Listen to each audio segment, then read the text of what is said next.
ஒரு ஆளுங்கட்சி அன்றைக்கு, எதிர்க்கட்சி தலைவர் அன்றைக்கு அவரோட அவர் ஆரோக்கிய அரசியலை தான் கையாண்டதா திமுக? காமராஜரோடு. சார் அத சொன்னா நீங்க ரொம்ப வருத்தப்படுவீங்க சார். அது இல்லை, இல்லை, இல்லவே இல்லைங்கிறதுக்கு சின்ன விஷயத்த சொன்னா கோவப்படுவீங்க. திருச்சி சிவா சொன்னதையே நான் பேட்டி தொடங்கும்போதே சொன்னேன். அவருக்கு வந்து ஒரு எதிர்க்கட்சி தலைவர் எங்கள தான் திட்டப் போறாரு. அப்படி இருக்கிறவருக்கே ஏசி போட்டு குடுத்தவர் கலைஞரு அப்டின்னாரு. அதான் ஏசி. ஐயோ! இல்ல சார், நான் அத சொன்னா தான் உங்களுக்கு புரியும் சார். எனக்கு புரியுது சார். உங்கள புரிய வைக்க முடியலங்கிறேன். எனக்கு புரிய வைக்காதீங்க. கருணாநிதி காமராஜருக்கு ஏசி போடணுங்கிறதுக்காக தான் உங்க ஊர் தர்மபுரியோட டிவில ஏசி போட்டாரா? திருநெல்வேலியில் இருக்க டிவியில ஏசி போட்டாங்களா? குற்றாலத்தில் இருக்க டிவியில ஏசி போட்டாங்களா?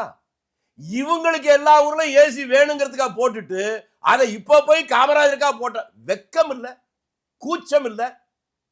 எதுக்கு இந்த பொய்? பச்சையா சொல்லட்டுமா? 71க்கு பின்னால அவருக்கு வந்து சர்க்கரை நோய் இருந்துச்சு. அடிக்கடி சிறுநீர் கடிக்க வேண்டிய நிலைமை இருக்கும். அப்படி போகிற போது டிபி இருந்துச்சுன்னா அப்படி சிறுநீர் குடிக்கிறத ஒரு அடிக்க வச்சிருந்தார். பெரும்பாலும் அவர் டிபியில தங்குறது இல்லை. இப்ப திருச்சியெல்லாம் வந்தாருன்னா எப்பவும் ஆஷ்பின்னு ஒரு ஹோட்டல் இருக்கும். அதுல மட்டும்தான் அந்த குறிப்பிட்ட ரூம் 5ஆம் நம்பர் ரூம்ல தான் தங்குவார். டிராவலர்ஸ் பங்களா தங்கினதே கிடையாது. பல ஊர்ல அப்படித்தான். அந்த முறை திருச்சியிலிருந்து கரூர் போகிற போது இடையில இருப்பது பெட்டாய்த்தலை, குளித்தலை, மாயனூர், கரூர் 4 இடத்துல டிபி இருக்கு. இவர் போகிற போது 4 இடத்துல டிபியும் கேட்ட மூடி இருக்காங்க. சொல்றதுக்கே வெக்கமா கூச்சமா தான் இருக்கு. இப்படி ஒரு நாகரிக குறைவான சம்பவங்கள் எல்லாம் சொல்ல வேணாம்னு நினைச்சா இவங்களே சொல்ல வைக்கிறாங்க. கௌரவமாக இப்படி எல்லாம் வேண்டாம், இவர் தப்பா சொல்லிட்டாரு, அதுக்காக வருத்தம்னு சொல்லிட்டா இதோட நிறுத்திடலாம். இல்லை என்றால் அவர்களுக்கு சொன்னதுதான் உண்மைன்னு சொல்லட்டும். அது கூட எனக்கு புரியுது.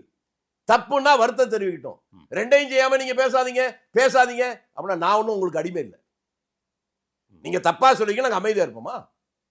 இல்ல, இதை பெரிதாக்க வேண்டாம். நாங்க காமராஜருக்கு செய்ததெல்லாம் பாருங்க, இதெல்லாம் செஞ்சிருக்கோம். அதை தாங்க நான் திரும்பி சொல்றேன். பெரிதாக்குனது உன் பக்கத்துல உட்கார்ந்து இருக்க நீ அடக்கினாதானே சரியா போவான். இது யார் பேசுனது வந்தது? நான் பேசிய பிரச்சனை வந்துச்சா?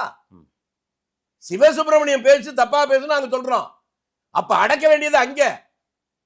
எரியறதை இழுத்தாதாங்க கொதிக்கிறத அடங்கும். சரி சார், அடங்கு. எரியறதை இழுக்காமலே எப்படி கொதிக்கிறத அடங்கும்? இல்ல